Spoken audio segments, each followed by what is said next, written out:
안녕하세요. 오늘의 뉴스레터에 오신 걸 환영합니다. 세계 전투기 시장에 돌풍을 일으키고 있는 KF-21 전투기의 수출과 관련해서 놀라운 소식이 전해졌습니다. 최근 한국과 미국이 극비리의 회담을 가졌는데 여기서 놀라운 점이 바로 KF-21 전투기의 수출에 대한 논의가 있었기 때문인데요. 이 회담에서 미국의 F-35를 도입하고자 희망했던 중동의 한 국가가 한국의 KF-21로 눈을 돌리게 되었기에 미국과의 회담이 이루어졌습니다. KF-21의 첫 수출 국가로 가닥 잡히는 국가는 바로 UAE인데요. 그런데 이런 결정에 중국의 외교부장이 심히 당황했다고 하는데 어떻게 된 건지 알아보겠습니다. 미국 국방부의 국방안보협력국 국장이 방한한 사실이 뒤늦게 알려졌는데 바로 한화에어로 스페이스인 카이와 비밀회담을 하기 위함이었는데요. 보도에 따르면 양국은 이 자리에서 FA-50과 KF-21 등 전투기는 물론 각종 국산 무기의 수출 방안에 대한 논의를 했다고 하는데 사실 이번 회담의 전체적인 내용은 비밀이지만 중요한 건 이 회담이 알려지자 중국에서 난리가 났다는 겁니다. 그런데 KF-21 전투기와 FA-50을 미국과 왜 회담을 하는지 의문이 생길 수 있는데요. FA-50의 경우 추후 미국이 해군 훈련기 도입 사업을 하게 되면 가장 우선순위에 있고 세계 경전투기 시장에서 맹활약을 하기에 미국에서도 관심을 가지고 있습니다. 하지만 KF-21의 경우 미국과 협력하기에는 다소 의아한 부분이 있는데요. 미 국방부 국장은 회담이 끝난 후 소셜미디어 링크드인을 통해 한국이 대외 군사 판매를 할 경우 소통을 더욱 강화할 것이며 동맹국의 방위 산업을 지원하겠다고 밝혔습니다. 그러면서 미국과의 시너지를 통해 중동 쪽의 수출을 확대할 전망이라고 밝혔는데요. 그런데 알려진 바로는 KF-21 전투기의 첫 수출국에 중동의 석유부국인 UAE를 추천하는 내용이라고 알려졌습니다. 작년 9월 UAE는 한국에 매우 충격적인 제안을 해왔는데요. KF-21의 공동개발 국가인 인도네시아가 개발 분담금을 미납한 사실이 방산 시장에 알려지자 UAE에서는 그동안 관심만 보여주었던 KF-21에게 정식으로 손을 내밀었습니다. 바로 UAE 방위장비 획득을 담당하는 경제위원회 사무총장이 국가안보실로 서신을 보냈는데 인도네시아가 미납한 분담금을 자신들이 대신 납부하고 KF-21 프로젝트에 정식적으로 참여하겠다고 밝힌 건데요.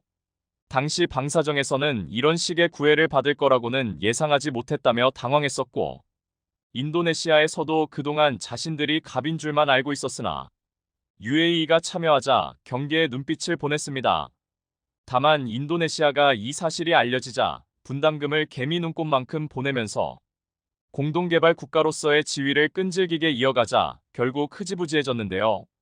그런데 이번 달 초 외신에서 뜻밖의 소식이 전해졌습니다. UAE가 다름 아닌 중국의 5세대 전투기 J-20의 도입을 고려하고 있다는 것입니다. UAE는 과거 중국산 훈련기를 소량 도입해보고 싼 게 비지떡이라는 말을 제대로 당해본 이후 중국 무기에는 눈길도 주지 않고 있었기에 다들 의아해하고 있었는데요. 이는 사우디아라비아도 중국산 훈련기를 구매하고 추가 도입을 포기한 것처럼 중국산 무기들은 성능이 쓰여진 스펙에 못 미치는 걸 알 수 있습니다. 그런 UAE가 중국산 J-20을 도입한다고 했을 때도 모두들 의아해했는데요. 그런데 해외 군사 전문 매체에서 그 해답을 찾았습니다. 해외 군사 매체 내셔널 인터레스트는 지난 4월 UAE 협동작전사령관이 베이징을 방문한 이후로 UAE 공군이 J-20 도입에 대한 고민을 시작했다고 밝혔는데요. 군 현대화를 위해 5세대 전투기가 절실한 UAE는 과거부터 미국 측에 F-35의 구매를 요청했던 바 있었습니다. 하지만 미국은 UAE를 신뢰할 수 없었고 UAE 자국 내 중국산 장비를 사용한다는 것을 빌미로 F-35가 수출될 시 기술 유출이 될 수도 있다고 수출을 거부했었는데요. 하지만 UAE는 진심으로 5세대 전투기가 급했기 때문에 미국의 답변을 받고선 곧바로 중국산 장비의 수입을 중지하고 이미 사용 중인 장비도 점차적으로 철수시키겠다고 했지만 결국 F-35의 수출은 끝내 승인되지 못했었습니다.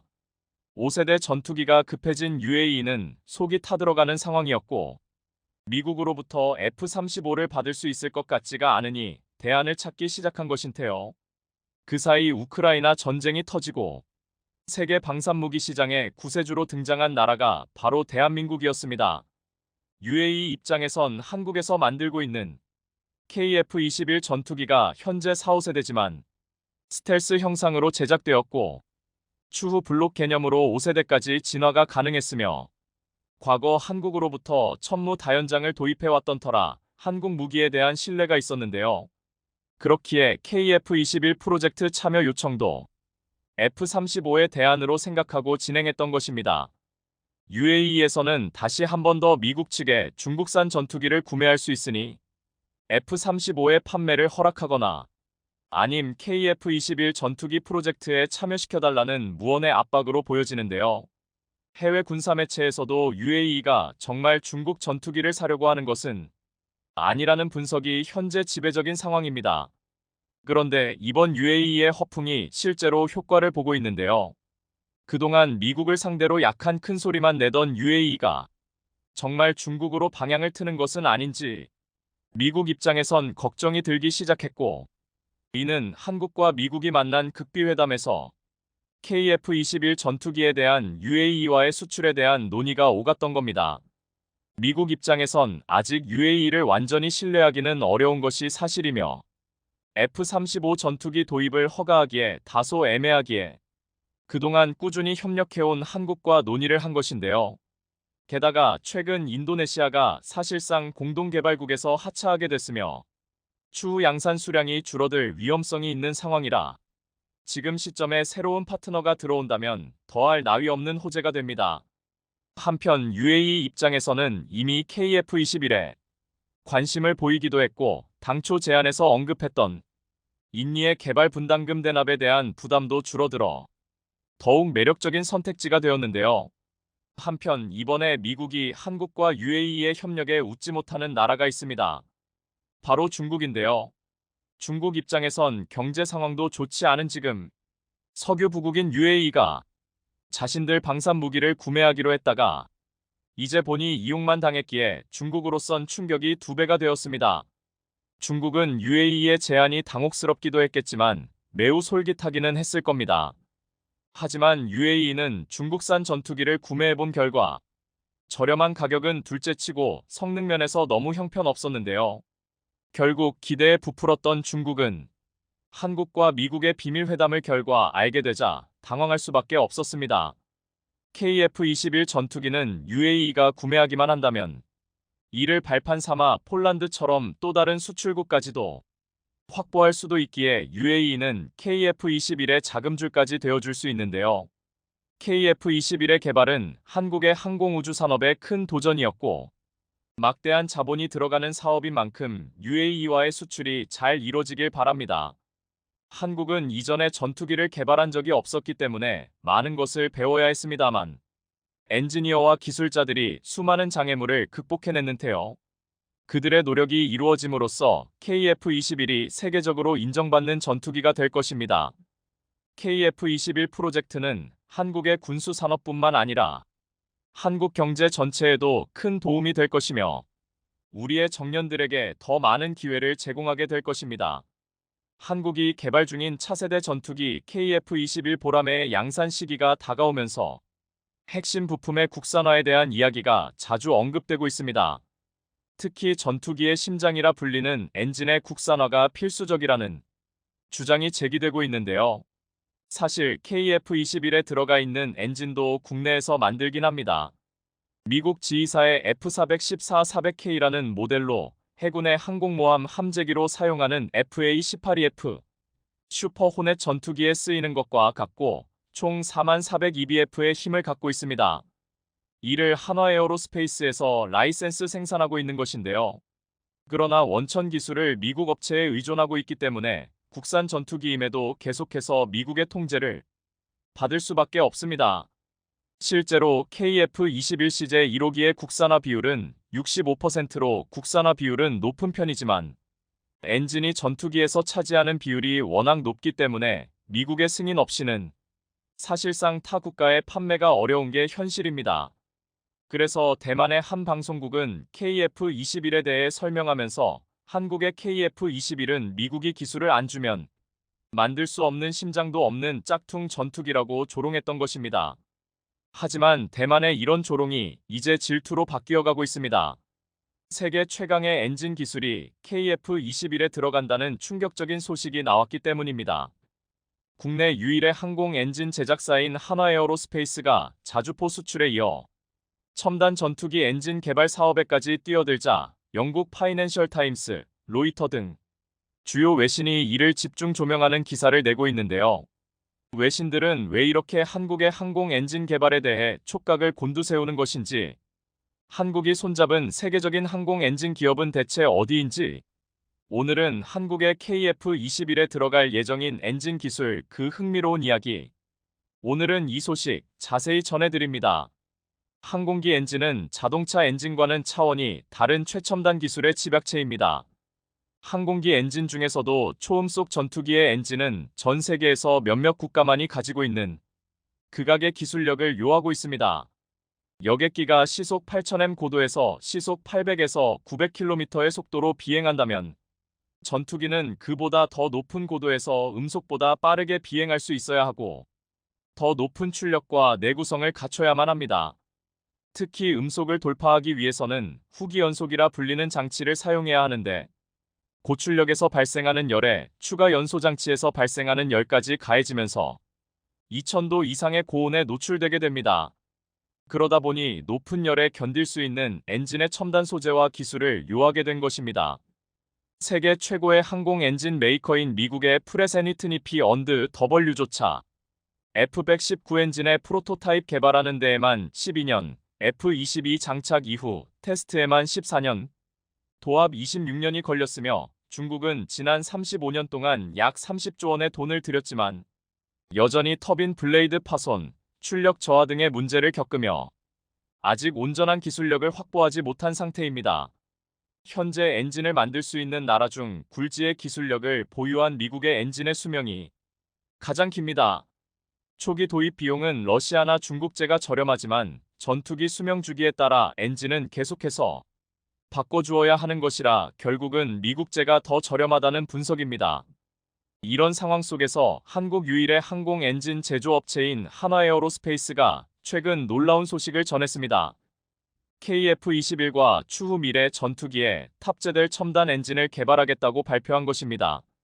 그것도 F-22의 엔진을 만든 세계적인 엔진 회사인 프렛 앤 휘트니 P&W와 손을 잡고 항공 엔진의 설계부터 투자를 해서 설계 단계에서부터 연구 개발까지 진출하겠다고 선언하자 해외 언론들이 이를 일제히 주요 뉴스로 다뤘습니다. 한화는 이를 위해 2037년까지 약 5조 원을 투입하고 현재 KF-21에 탑재된 것과 같은 22,000파운드급 추력을 지닌 터보팬 엔진 개발 및 검증을 완료할 계획이라고 발표했는데요. 이를 위해 한화에어로스페이스는 항공 엔진 소재 설계 분야에 대한 어마어마한 프로세스 자격을 확보해왔다고 밝힌 바 있습니다.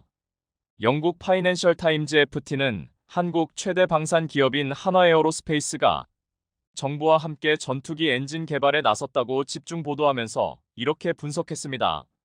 한국이 최고의 엔진으로 최고의 무기 판매상 그룹에 합류하려 한다.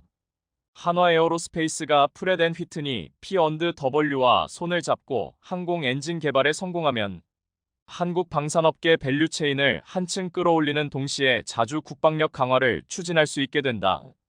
파이낸셜 타임즈는 한화에어로스페이스가 세계 항공기 엔진 시장 점유율 80%를 차지하고 있는 세계 3대 항공 엔진 회사인 GE와 프렛 앤 휘트니 P&W, 롤스로이스 등의 부품을 제공하는 주요 부품 공급사라고 소개했는데요. 실제로 한화에어로스페이스는 국내에서 유일하게 프렛 앤 휘트니 등 해외 항공 엔진 개발 업체와 파트너십 RRSP, 리스크 언드 레버누 쉐링 파트너십을 맺고 항공 엔진 공동 개발을 추진 중입니다. 프렛 앤 휘트니 등 글로벌 주요 업체와 이러한 형태의 파트너십을 맺고 사업을 진행하는 업체는 일본 IHI와 독일 MTU 등 극히 일부에 불과합니다. 로이터 통신 역시 한국 정부가 지난해 첨단 항공 엔진 개발 계획을 밝힌 이후 한화 에어로스페이스도 약 400억 원 규모 공장 증설 투자 계획을 내놨다고 보도하면서 한화가 독자적으로 선박이나 미사일, 엔진 제작 역량을 갖췄지만 이보다 많은 것을 해내고 싶어 한다고 평가했습니다. 아울러 영국 군사 국방 분야 전문지인 제인스도 한화의 새로운 항공기 엔진 공장이 한국 정부의 독자 엔진 개발을 뒷받침할 것으로 전망했는데요. 이처럼 주요 해외 언론들이 한화의 항공 엔진 개발 추진 뉴스를 주요 뉴스로 소개한 것은 한국의 대표적 방위산업 기업이 지상방산에 이어 진입 장벽이 높은 항공기 엔진 개발 분야에까지 뛰어든 것으로 글로벌 방산 시장에서 예사롭지 않은 일이라고 보는 것입니다. 또한 한화가 손잡은 기업이 항공 엔진의 명가 프렛 앤 휘트니이기 때문입니다. 프렛 앤 휘트니는 F-22의 엔진인 F-119를 만들 때 블레이드 로터를 적용하는 등 경량화를 위한 신기술을 많이 적용해 부품 수를 40%나 줄였고 4세대 전자식 엔진 제어 장치를 적용하여 엔진 안정성을 크게 향상시킨 회사입니다. 또한 티타늄 합금 등을 활용해 엔진의 내열성을 향상시켜 추력을 강화하였고 이 모든 것이 다른 나라 항공 엔진 기술에 비해 몇십 년을 앞서간 기술이라고 평가받았습니다. 더구나 KF-21은 베이비 랩터라고 불릴 만큼 F-22와 외형적 구조에서 유사해 한화 에어로스페이스와 프렛 앤 휘트니와의 협업은 방산 시장의 중요한 이슈로 떠오르고 있는 것입니다.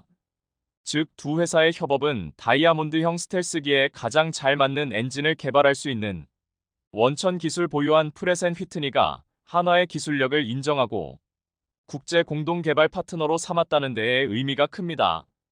앞으로 두 회사의 협업은 앞으로 KF-21의 성능을 F-22 수준으로 끌어올리는 신의 한 수가 될 전망인데요. 현재 독자적인 전투기 엔진 기술을 가진 국가는 미국과 영국, 프랑스, 러시아, 우크라이나, 중국 등 6개 국가뿐입니다. 알려진 바로는 한화가 생각하는 항공 엔진은 지휘사의 F414-400K가 유사하지만 추력과 연료 소모가 훨씬 뛰어난 엔진을 개발하려고 하고 있습니다. 사실 전투기 하나를 개발하는 데에는 막대한 예산과 치열한 노력이 필요합니다. 우수한 전투기를 만든다는 게 사실 그리 쉬운 일이 아닙니다. 일례로 중국 전투기들을 보면 알 수 있습니다. 고속에서 기체에 손상이 가고 심지어 비가 오면 물이 새서 비행이 불가능한 모습을 보이기도 했던 것입니다. 러시아가 만든 전투기도 마찬가지입니다. 최근 러시아가 Su-75 전투기가 재조명을 받자 우크라이나 군사 전문가 루벤 F. 존스는 국제항공 전문지 에어온라인을 통해 러시아의 두 번은 속지 말자라고 지적하면서 Su-75 전투기는 그렇게 매력적인 전투기가 아니다. 러시아의 과장 광고에 속지 말자. 중동 국가들은 미국의 F-35를 살 수 없다고. 대신 Su-75 전투기를 사려고 하는데 Su-75는 전혀 성능에 대해 알려진 바가 없다. 러시아산 전투기를 사느니 KF-21을 사는 게 훨씬 낫다. 라고 말했습니다. 미국의 F-35를 못 사서 안달이라면 이를 대신할 가장 매력적인 대안은 대한민국의 KF-21이라고. KF-21이야말로 F-35에 가장 근접한 4, 5세대 전투기이며 미국이나 러시아, 그리고 중국과 달리 정치적 부담도 없는 대한민국의 전투기라 중동 국가들이 선택할 수 있는 최선의 대안이라고 평가한 것입니다. 상황이 이렇게 급변하자 한국의 KF-21이 미국이 엔진을 안 주면 만들지 못하는 심장 없는 짝퉁이라고 놀리던 대만의 반응도 흥미롭습니다. 한국은 지상전의 제왕이라 할 수 있는 자주포와 전차를 독자적으로 개발도 하고 수출까지 하는 나라가 된 데 이어서 이제 KF-21까지 개발해 수출을 목전에 두고 있는데요. 이에 반해 대만은 미국에 전적으로 의존하고 있습니다. 최근 미국은 대만이 그렇게 원하는 F-35의 수출은 승인해주지 않으면서 F-16V 신형을 66대 주겠다면 달래는 형국입니다. 이처럼 미국이 돕지 않으면 스스로 나라를 지키기 어려운 대만이 한국의 KF-21을 폄하한다는 게 말이 되지 않습니다. 심지어 위기감을 느낀 대만도 차세대 전투기 개발을 추진하겠다고 밝혔는데 시안을 보면 대만이 만들려고 하는 전투기의 외형은 자기들이 그렇게 폄하했던 KF-21과 너무나 똑같습니다. 엔진까지도 KF-21에 탑재하는 GE의 엔진이었습니다. 그렇게 KF-21을 부러우면 부럽다고 하고 모방하고 따라할 거라면 조롱이나 하지 말지. 대만은 실력은 없이 군사적 허세술만 는 것 같습니다. KF-21은 최근 전투기 개발 과정에서 음속 돌파에 성공했습니다. 이것은 전투기 개발 과정에서 커다란 산맥 하나를 넘은 것과도 같습니다. 음속을 돌파했다는 것은 그 전투기의 내구성과 안전성을 확보했다는 것을 의미하기 때문입니다. 그만큼 KAI가 KF-21의 속력을 음속을 돌파할 때까지 체계적인 시험 테스트를 거쳐왔다는 것을 의미합니다. 또한 KF-21은 최고 속도를 기록한 날 중장거리 미티어 미사일 첫 실사격 테스트까지 통과했습니다. 이처럼 지난 20년간 불철주야 노력해온 한국 엔지니어들의 저력이 KF-21 양산이라는 시기를 앞당기고 있는데요. 여기에 한화에어로스페이스가 항공 엔진까지 국산화하는 날이 온다면 한국 방산의 명성은 더욱 높아질 것입니다. 얼마 전 우리 군은 휴전선 이남 5km 이내 지역에서 포사격을 실시했습니다. 대한민국 육군은 약 1시간 20분에 걸쳐 우리의 대표적인 포병 전력인 K9 자주포에서 90여 발, K105A1 차륜형 자주포 40여 발 등 총 140발가량을 발사했습니다. 심지어 사격 말미에는 비가 내리는 환경이었지만 정확도를 포함한 K9의 성능에는 조금의 영향도 주지 않았습니다. 마찬가지로 얼마 전 폴란드에서도 K9 자주포 실사격 훈련이 진행됐는데요. 실사격에 참가한 폴란드 포병들의 만족도가 매우 높았다고 전해집니다. 폴란드는 최근 한화에어로스페이스로부터 K9 자주포와 다연장 로켓 MLRS, 호마르 KHOMARK, K239 천무 폴란드명 발사대 모듈을 전달받았습니다. 1차 계약 물량의 일환으로 K9 자주포는 5번째 배치였습니다. 폴란드 제18기계화 사단은 지난달 노바덴바나우어 DEBA 훈련장에서 K9 자주포 위력과 사거리, 효율성을 테스트했는데요. 폴란드의 K9 자주포 실사격 훈련은 지난해 9월 처음 진행됐고 이번에 두 번째 실사격 훈련이었는데 이번에도 역시 K9 자주포는 사격 능력과 운용 능력을 충분히 입증했습니다. 특히 테스트에 참여한 폴란드 포병부대 제18기계화 사단 부대원들은 첫 실사격 후 K9 자주포가 안정적이고 직관적이라 운용하기에 좋다고 평가했고 장교들은 실사격하고 화력과 성능, 기동성에 극찬을 보냈습니다. 위의 내용은 SNS를 통해 폴란드가 공식적으로 발표한 내용입니다. K9의 실사격 훈련에서 기동과 사격 아무런 문제 없이 안정적으로 진행되었다는 내용입니다. 사진을 보면 비가 와서 축축한 상태였지만 기동, 사격 아무 문제가 없었음이 드러나고 첫 실사격을 진행한 18포병 연대 부대원들의 K9에 대한 평가는 사격 성능은 완벽에 가깝고 운용하기 편했다는 평가가 줄을 이뤘습니다. 현재 한국에서 공급된 K9 자주포 물량 중 23무는 제16기계화 사단 제11포병 연대에 배속됐고 12무는 제18기계화 사단 제14자주포대대에 배치돼 폴란드 국방을 지키는 든든한 버팀목이 되고 있습니다. 어느새 한화에어로스페이스의 K9 자주포의 세계 시장 점유율은 무려 50%로 세계의 절반을 지키고 있다고 해도 과언이 아닌 상황입니다. K9 자주포는 한국을 비롯해 폴란드, 노르웨이, 이집트, 호주, 핀란드, 에스토니아, 터키, 인도 등 전 세계 9개국이 운용 중인데요. 만일 폴란드와 계약한 물량이 원활하게 수출되면 세계 점유율이 70%에 육박할 것이라는 관측도 나옵니다. 얼마 전 루마니아까지 K9 수입을 확정지으면서 K9 클럽은 10개국으로 확대됐습니다. 그런데 최근 들어 베트남이 K9 자주포를 강하게 원하고 있어 주목을 받고 있습니다.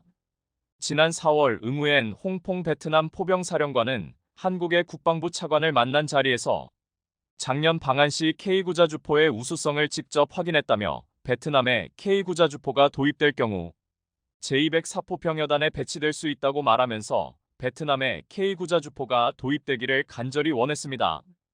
베트남은 중국과 국경 분쟁 지역에 K9 자주포를 배치한 이후 국경 힘겨루기에서 우위를 만들어낸 인도를 보면서 K9 자주포를 강하게 원하고 있는 것으로 보입니다. 인도는 한화에어로스페이스의 기술 이전으로 현지에서 생산한 K9 바지라, 천둥의 힌디어 자주포를 중국과 맞대고 있는 인도 북부 국경에 배치했습니다. 이번에 납품된 K9 바지라는 인도군이 2022년에 주문한 분량 중 일부인데요. K9 바지라는 인도군의 납품 전 성능 시험을 위해 최소 3개 부대가 라다크로 보내져 평가했습니다. 인도군은 작년부터 중국과의 국경 분쟁을 위해 실질 통제선을 따라 라다크 동부의 K9 바지라를 자주포 연대를 배치하고 있는데요. 라다크 동부 연대를 K9 바지라를 배치하면 인도군의 전투 효율성이 높아지기 때문입니다. 당시 작전 준비를 검토하기 위해 라다크를 방문한 마노즈 무쿤드 나라반의 전 인도 육군 참모 총장은 K9 바지라는 고고도 지역에서도 작동할 수 있으며 현장 시험은 매우 성공적이었다. K9 바지라 배치를 전체 연대에 추가한다고 말한 바 있습니다. 현재 인도군이 도입하거나 주문한 K9 바지라는 총 400문인데요. 인도는 중국 제압용으로 K9 바지라 추가 주문도 검토하고 있을 정도로 K9에 신뢰를 보내고 있습니다. K9 바지라는 K9 자주포의 인도 수출형으로 한국 육군과 해병대가 운용하는 K9 천둥 자주포를 인도의 더위와 사막 지형 등을 고려해 개량했습니다. 그런데 인도가 이렇게 K9 자주포를 신뢰하게 된 역사는 생각보다 깊습니다. 2019년 인도와 파키스탄이 격전을 벌이던 카슈미르에서 이미 K9 자주포는 위력을 발휘하고 있다고 외신들이 일제히 보도한 바 있습니다. 당시 인도는 한국에서 수입한 K9 자주포의 이름을 킹콩으로 바꾸어 사용하고 있었는데요. 당시 2015년 한 해 동안 세계에서 팔린 자주포 660대 가운데 무려 450대가 K9 시바이였을 정도로 압도적인 인기를 끌었고 각국의 주문이 늘면서 한국 방위산업 장비 수출의 대표로 떠올랐습니다. 당시 인도는 100여 개의 한국 K9 자주포를 구입하는데 7억 5천만 달러를 쓰고 있는 것으로 알려졌는데요. 까다로운 산악 지형을 지닌 인도의 국경지대를 만족시켰을 정도로 K9 자주포는 기동성이 뛰어나고 기갑이 두꺼우며 타격 정확도가 높다는 평가를 받고 있었습니다. 당시 인도는 K9의 화력 덕분에 카슈미르에서 파키스탄을 압도하는 상황이었습니다. 파키스탄은 카슈미르에 16개 포병단 약 16여여 명을 배치했지만 인도의 K9 자주포에 무력하다는 결론을 내렸고 이에 급히 이탈리아제 M10을 긴급 수입했지만 열세를 면하지는 못했습니다. 또한 인도와 베트남은 지금 중국에 관해서만큼은 동병상련입니다. 중국의 팽창과 국경 분쟁이라는 문제를 공유하고 있다는 이야기입니다. 두 나라 모두 역사적으로 중국과 국경 분쟁을 벌여왔는데 최근에는 중국이 너무나 노골적으로 국경 분쟁을 일으키고 급격히 군사력을 확장하자 이 문제를 함께 고민하고 대응해야 하는 상황이 돼버린 것인데요. 실제로 최근 나렌드라 모디 인도 총리는 베트남과 군사 안보 분야에서 협력하겠다는 뜻을 공식적으로 밝히며 연합 전선을 구축 중입니다. 여기에는 무기 개발 등의 협력도 포함되어 있다고 밝혀 중국을 자극하기도 했는데요. 심지어 인도는 동남아국 가연합과 연합 군사훈련 실시를 비롯한 방위 협력을 모색하고 있을 정도로 다급합니다. 인도는 태국, 베트남, 인도네시아, 말레이시아 등 아세안 10개국 정상을 초대한 자리에서 대규모 군사문화 퍼레이드를 벌이기도 했는데 이것은 중국을 겨냥해 아세안과의 결속 의지를 내비친 것이었습니다. 베트남 역시 중국과 일촉즉발의 위기가 벌어진 바 있습니다. 중국이 남중국해 영유권 분쟁 해역에서 원유 시출을 재개하는 움직임을 보이자 베트남은 강하게 반발했고 중국은 주권 사항이라며 맞받아쳐 결국 일촉즉발의 위기까지 갔었는데요. 당시 중국은 원유 시추 장비인 해양석유 981을 베트남명 통킹만 인근 해상으로 이동 설치했습니다. 통킹만은 중국 남해안과 레이저우 반도, 하이난섬, 베트남 북부 해안에 둘러싸인 곳으로 상당량의 석유와 가스와 매장된 것으로 추정되는 지역입니다. 베트남 정부는 중국의 시추장비 설치 지역이 양국 간의 해상 경계선 설정을 위한 협상이 진행되고 있는 곳이라고 지적했지만 중국은 논쟁의 여지가 없는 중국의 관할 해역에서 이뤄지는 정상적인 탐사라며 탐사를 이어갔던 것입니다. 중국과 베트남은 남중국해 파라셀 군도 베트남명 호황사 군도 일대에서도 시추 작업을 하다가 베트남 감시선들과 충돌해 인명피해가 났을 정도로 잦은 충돌을 이어왔는데요. 이렇게 중국과의 영토 분쟁으로 예민해져 있는 베트남은 최근 적극적으로 군비 증강에 나서고 있습니다. 이러한 이유로 더욱 더 K9 자주포가 절실하게 필요한 것입니다. 만일 베트남마저 국경 지역에 K골 배치하게 된다면 중국의 국경은 인도뿐 아니라 베트남까지 그야말로 K구 자주포로 도배가 되는 상황이 펼쳐지게 될 것입니다.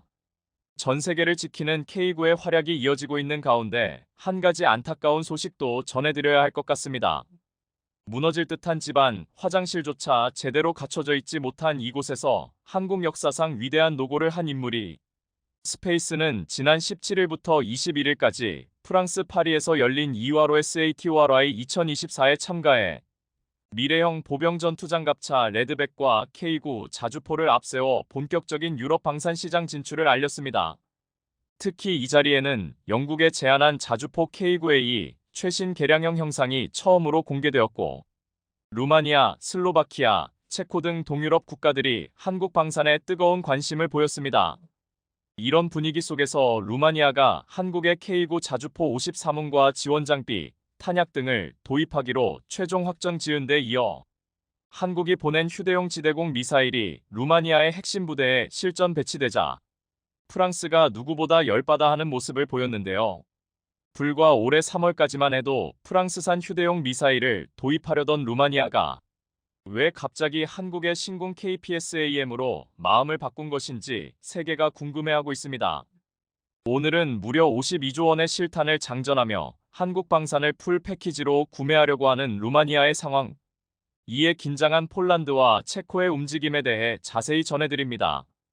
지난주 루마니아의 군사 매체 디펜스24는 이렇게 보도했습니다. 루마니아가 유럽에서 한국산 신궁을 보유한 최초의 국가가 되었다.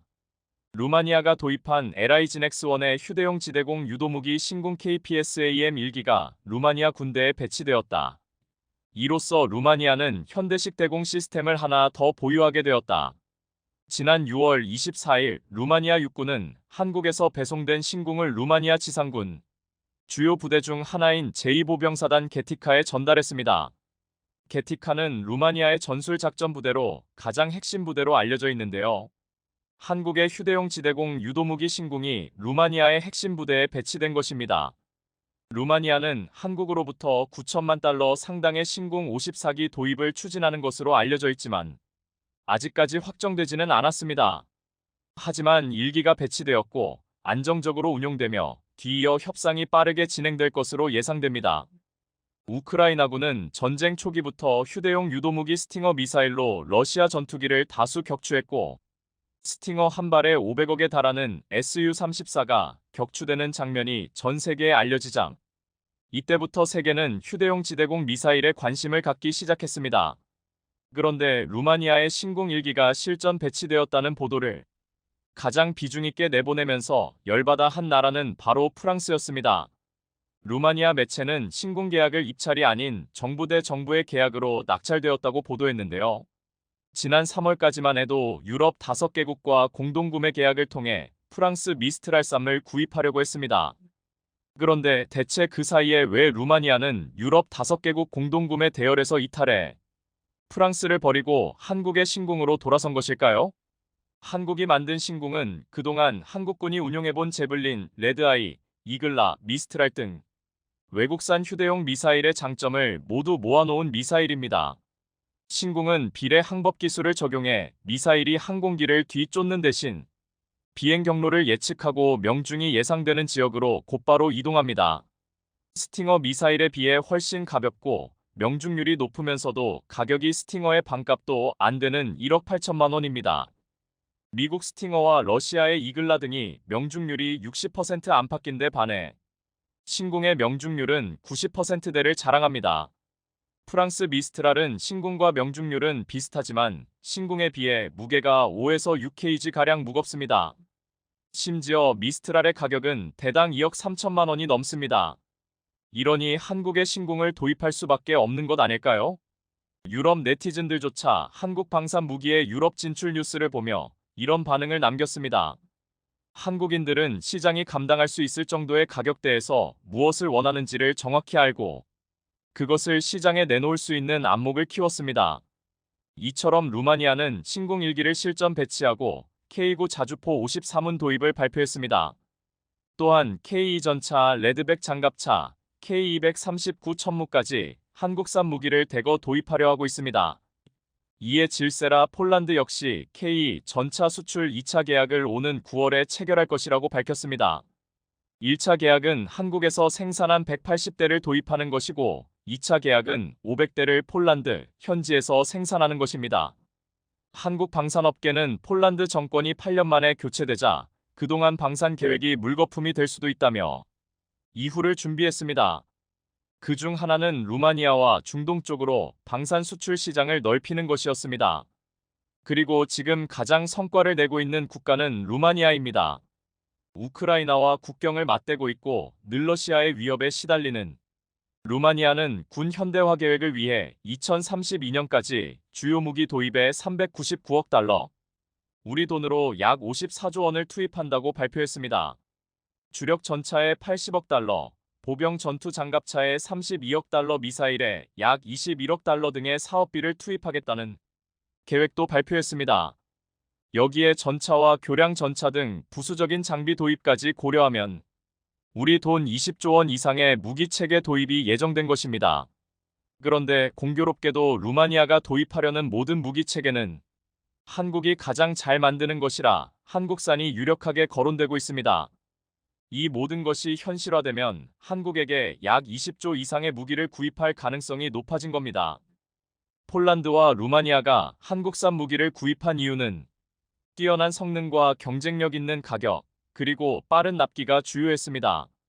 물론 기술 이전과 현지 생산도 이들 나라들에게는 중요한 문제였습니다.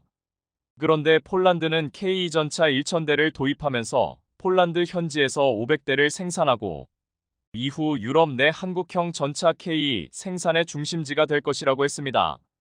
폴란드는 AS-21 레드백에 대해 현지 성능 테스트를 요구했는데요. 레드백에 대한 현지 성능 테스트에서 참가한 군인들의 호평이 이어지자 이 테스트는 오히려 레드백에 대한 엄청난 홍보 효과를 거뒀습니다. 당시 현지 실전 테스트 팀장이었던 크시슈토프 하넥 중령은 레드백에 대해 이렇게 말했습니다. 우리 기계화부대 입장에서 보면 레드백은 21세기로 진입이다. 이전 장갑차인 BWP-1과 비교하면 50년은 도약한 셈이다. 다양한 국가에서 사용되는 전투 차량에 대한 현대 전쟁의 기본 요구 사항을 충족하는 차량임이 분명하다고 했습니다. 당시 폴란드 매체 디펜스24 역시 한화 디펜스가 개발한 보병 전투 차량인 AS-21 레드백 테스트에 참가한 팀원들의 코멘트는 이 한국산 장갑차에 대한 칭찬으로 가득 차 있고 이들은 시스템의 네트워크 특성, 무기 작동의 직관성, 밤에 어려운 지형에서 정전 모드로 이동하는 이점, 즉 모든 차량 조명을 끄고 수동 열화상 시스템만으로 이동 가능한 야간 주행 시스템 등을 아주 높이 평가했습니다. 한편 한화는 호주 질롱시에 건설 중인 생산 공장을 약속 기한보다 4개월이나 앞당겨 건설했고 대규모 직원 채용에 나섰습니다. 이곳에서 K9 자주포와 탄약, K 전차 레드백 장갑차 등을 생산할 예정입니다. 이처럼 무기에 대한 빠른 납기만큼이나 빠르고 신속한 현지 공장 건설 능력은 무기 구매에 관심이 많은 나라들에게 한국에 대한 좋은 이미지를 심어주는 또 하나의 강점으로 작용하고 있습니다. 최근 이탈리아는 11조 원 규모의 독일 레오파르트 EA 전차, 장갑차 도입 사업을 전면 취소했습니다. 가장 큰 사유는 독일 방산업체가 이탈리아 현지 공장 건설 불가 및 이탈리아 생산업체 참여 불가 입장을 고수했기 때문이었습니다. 사실 현지에 공장을 건설하고 현지인을 고용하는 것은 결코 쉽지 않은 일입니다. 현지인에게 기술 교육을 하는 데에는 막대한 시간과 비용이 들고 이후에도 숙련된 기술자가 되기까지 상당한 시간이 소요되기 때문입니다. 최근 루마니아는 한화가 호주에 신속하게 군수 공장을 짓고 그 지역 사회가 바뀌는 상황을 목격하면서 자신들도 하루속히 K9 자주포 공장을 짓고 또한 K 전차까지 도입해 이 공장에서 생산하고 이를 유럽에 수출할 계획까지 세우고 있습니다. K9 자주포를 도입하기로 계약을 맺고 레드백 장갑차까지 도입을 고민하고 있는 루마니아 군 고위 관계자들은 얼마 전 방산 전시회에서 레드백에 실제로 탑승해 본 뒤 입을 다물지 못했다는 후문입니다. 현지 매체들은 루마니아 현지에서 생산하게 될 K9의 차체를 실제로 AS-21 레드백에서 사용하기 때문에 함께 생산하면 상당한 비용 절감과 효용성을 가질 수 있다면서 현재 루마니아 장갑차 도입 사업에서 가장 유력한 후보는 단연 레드백이다라고 했습니다. 해외 군사 매체 밀리타니는 이탈리아는 679대의 보병 전투 차량을 구매할 계획이며 다르도 IFV와 이탈리아산 VCC M13 장갑차를 교체하는데 중점을 둘 계획이다 라고 밝혔습니다. 이탈리아 보병 전투 차량의 유력한 후보는 독일과 프랑스 합작회사의 링스 장갑차였지만 레오파르트 사업이 물거품되면서 이 사업 역시 불투명해졌고 그래서 결국 가장 유력한 후보는 한국의 레드백이 떠오르고 있습니다. 독일과 달리 현지 생산, 현지 인력 투입 등에 대해 가장 호의적인 나라가 한국이기 때문입니다. 그런데 지금까지 K 전차 유럽 생산의 중심은 폴란드가 될 것이라고 예상했지만 만일의 경우 재정적 문제로 곤란을 겪고 있는 폴란드가 한국과 K 전차 2차 계약을 빨리 할 수 없거나 계약에 문제가 생긴다면 어떻게 할 것인가? 한국 방산업계는 이 문제에 대한 대안을 찾아야 했고 루마니아는 훌륭한 대안이 될 것입니다. 심지어 K 전차를 생산하는 현대로템은 K 전차 구매와 함께 루마니아의 노후화된 철도 인프라 개선에 현대로템이 기술적 지원을 할 수 있다는 솔깃한 제안도 했습니다. 루마니아 방산 전문지 디펜스 루마니아에 따르면 현대로템은 루마니아와 K 전차 구매 생산 협력에 관심이 있을 뿐만 아니라 철도 인프라 투자에도 협력 가능성을 열어두고 있다. 현대로템은 K 전차뿐만 아니라 철도도 생산한다. 인프라, 특히 도로철도 현대화에 있어 현대로템은 좋은 파트너가 될 수 있다.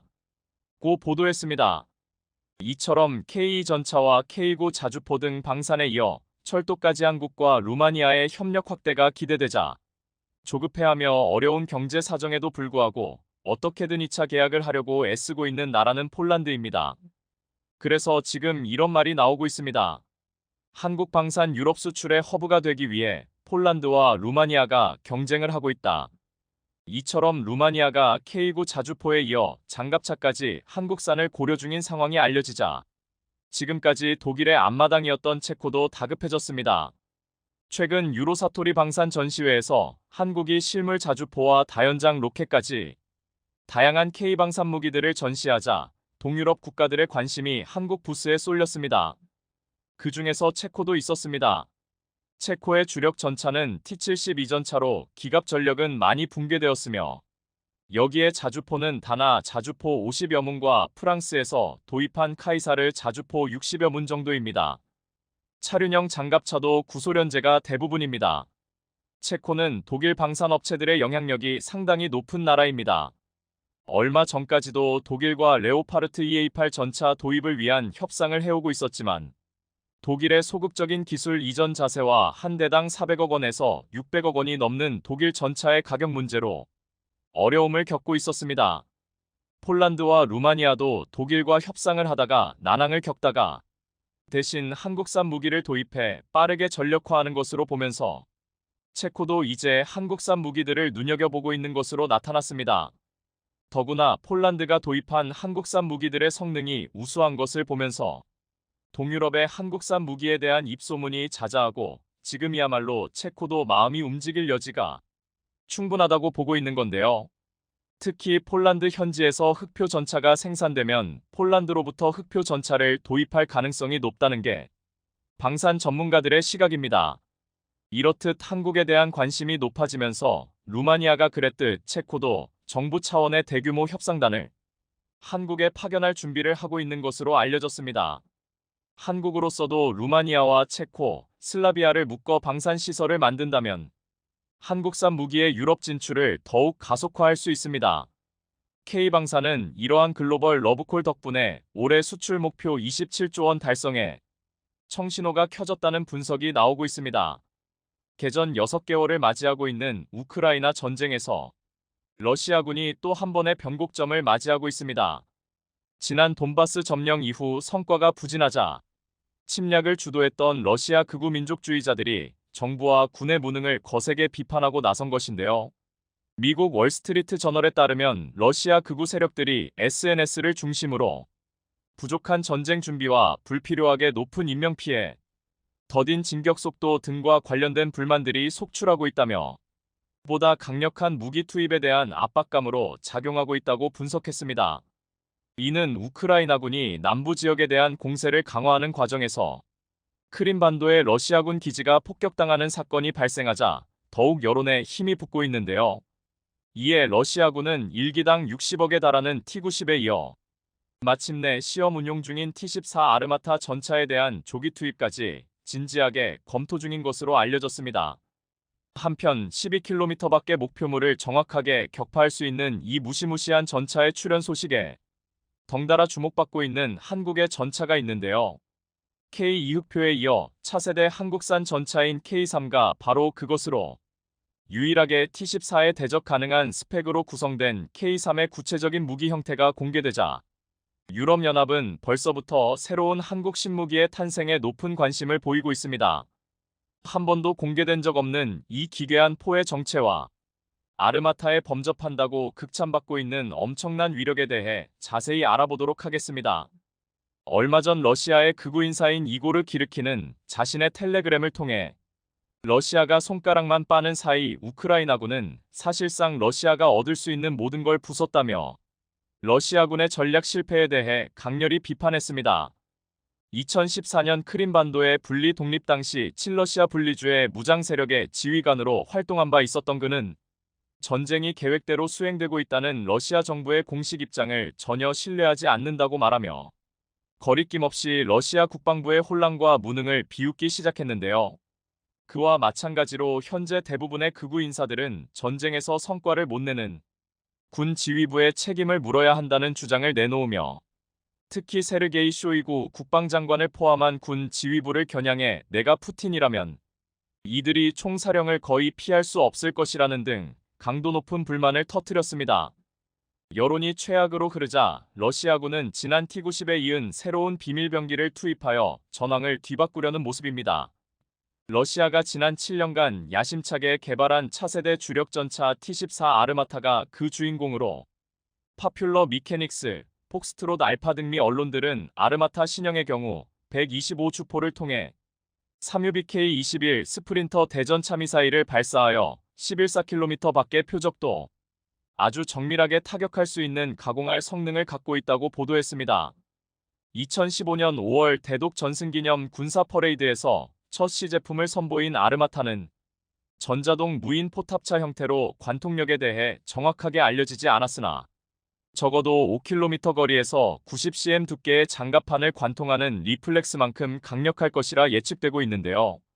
게다가 경쟁 상대인 미 육군의 에이브럼스 전차의 유효 사거리가 3에서 4km인 점을 고려하면 적어도 아르마타 신형은 3배나 먼 거리에서 에이브럼스를 거뜬히 격파할 수 있는 강력한 스펙이며 이는 반드시 우크라이나 전황에 유의미한 변화를 초래할 것이라 말했습니다. 물론 에이브럼스는 열화우라늄으로 처리된 반응장갑을 장착했기 때문에 이론처럼 쉽게 격파되지 않는다는 게 중론이나 적어도 베일에 쌓인 아르마타에 대한 서방 국가들의 공포심이 어느 정도인지는 충분히 확인할 수 있었죠. 하지만 군사 전문가들은 현존 최강의 전차가 T-14라는 것에 이견은 없으나 이 순위가 바뀌는 기점을 2030년으로 콕 집어 지정해 눈길을 끌었습니다. 그 이유는 한국군이 2030년대 배치를 목표로 개발 중인 인공지능 전차 K3의 존재 때문인데요. 이것이 T-14 아르마타를 능가할 것이라 확신하는 이유는 K3에 탑재되는 포탑의 방식이 지금껏 도입된 적 없는 완전히 새로운 형태의 것이기 때문입니다. 전열화학포라 불리는 이 포탑은 기존 화포 무장이 화학추진제만으로 탄체를 가속시키는 반면 화학추진제 연소 시에 발생하는 화학에너지와 외부에서 인가되는 전기에너지를 복합적으로 이용하여 탄체를 가속시키는 방식을 취하고 있습니다. 뇌관 및 장약의 연소를 전기에너지로 전환하여 그 속도가 무려 음속의 5배. 기존 화포와 같은 구조를 가지면서도 레일건처럼 엄청난 속도와 파괴력을 자랑하기 때문에 적들에겐 존재 자체만으로 엄청난 공포가 될 수 있습니다. 다만 이는 레일건처럼 완전히 다른 추진 방식은 아닙니다. 기존 화포 무장과 유사한 구조를 가지면서 장약을 점화하고 제어하는 방식을 고도화시킨 것으로 재래식포의 포미 부위에 설치된 전극에 펄스 형태의 전기 에너지를 공급하여 아크를 발생시키면 이 아크가 전극 사이에 위치한 절연제를 플라즈마화하여 고온고압의 팽창력으로 탄자를 가속시키는 원리로 알려졌습니다. 전열화학포가 최근 들어 각광을 받기 시작한 건 장약 연소 단계를 더 정밀하게 제어할 수 있어 보다 완전 연소에 가깝게 다가가는 것이 가능하기 때문인데요. 일반적으로 재래식포는 추진제가 폭발하여 탄자가 진행함에 따라 약실압력이 감소하지만 전열화학포는 방전되는 전기 펄스의 크기와 주파수를 변화시켜 탄자가 진행하는 동안 추진제의 연소를 제어함으로써 강내의 최대 압력을 장시간 유지시켜줍니다. 따라서 전자열 추진은 탄자가 견딜 수 없는 가속 한계를 넘지 않으면서 최대 가속도가 오래 지속될 수 있고, 이는 곧 일반 화포로는 절대 흉내낼 수 없는 무시무시한 사거리를 구현해낼 수 있었죠. 그 결과는 상상 이상으로 파괴적이었습니다. 레일건과 일반 대포의 장점을 두루 갖춘 전열화학포는 포구속도 및 포구에너지가 레일건 수준인 초속 17에서 25km에 준하며 기존 화포에 비해 사거리 및 관통력까지 대폭 증가한 것이 특징입니다. 포탄이 포물선 운동을 한다고 가정할 때 초속 25km의 속도로 발포할 경우 최대 사거리가 무려 640km에 달하니 이 정도면 하품보다 더 멀리 투사하는 것이며, 만약 유도할 공포탄을 사용하여 사거리를 최대치 이상으로 뽑아낼 경우엔 항공모함 함재기나 대형 대함 미사일에 맞먹는 위력이라 볼 수 있습니다. 참고로 이 정도로 빠른 포탄은 현용 방공망으로는 요격 자체가 불가능한 수준인데요. K3의 진짜 무서운 점은 이 같은 가공할 무기들을 100% 무인화로 운용한다는 점이었습니다.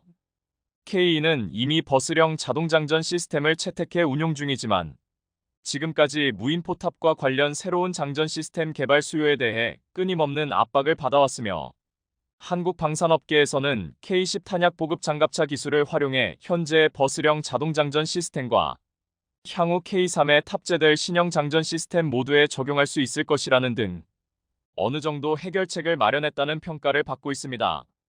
K2와 달리 무기 체계에도 적지 않은 변화가 예상되고 있습니다. K3의 후미에 미사일 발사가 가능한 VLS 즉 수직 발사대 설치에 대한 논의가 실제 오가고 있으며, 이것이 탑재될 경우 기존 전차의 개념에서 다연장 로켓처럼 다수의 포탄과 미사일로 여러 목표물을 동시 타격할 수 있게 되는데요. 이 때문에 일각에서는 K3는 K2와 달리 차체에 무인 포탑과 VLS를 장착해 고속기동과 동시에 다발 포격으로 적을 섬멸하는 천궁과 유사한 형태가 될 것이란 분석도 나오고 있습니다. 문제는 크기입니다. 전열화학포에 무인 포탑 VLS까지 탑재할 경우 전차의 크기가 기존 K2보다 훨씬 더 커질 것은 자명하므로 당연히 피격당할 위험도 높아지는데요.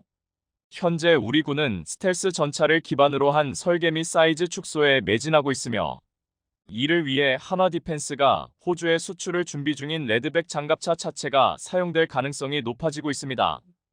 참고로 K3와 같은 차세대 전차는 한국뿐만 아니라 러시아와 미국, 독일도 이미 개발에 나선 상태로, 그중 제일 먼저 러시아가 T-14 개발 완료에 성공했으나 무인 포탑을 제외하고 주포가 현재 러시아군에서 쓰이는 차기 자주포가 그대로 이식되는 등 현재의 아르마타 전차보다 덩치가 1,5배 뒤졌다는 태생적인 한계를 극복하지 못한 것으로 알려졌습니다.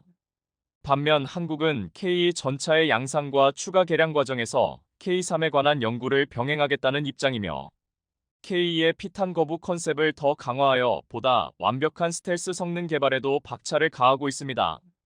분명한 건 지금까지 불가능이 없었던 한국의 개발 능력상 이 또한 어렵지 않게 성공할 가능성이 높다는 점인데요. 세계 최초의 완성형 전열화학포 전차인 K3와 비슷한 시기 상용화가 완료될 KF-21과 함께 지상과 대공을 누비며 완벽한 군사대국으로 재탄생하게 될 한국의 미래를 기대해보겠습니다. 시청해주셔서 감사합니다. 영상이 도움이 되셨다면 구독과 좋아요 부탁드리며 다음에 더 유익한 영상으로 찾아뵙도록 하겠습니다.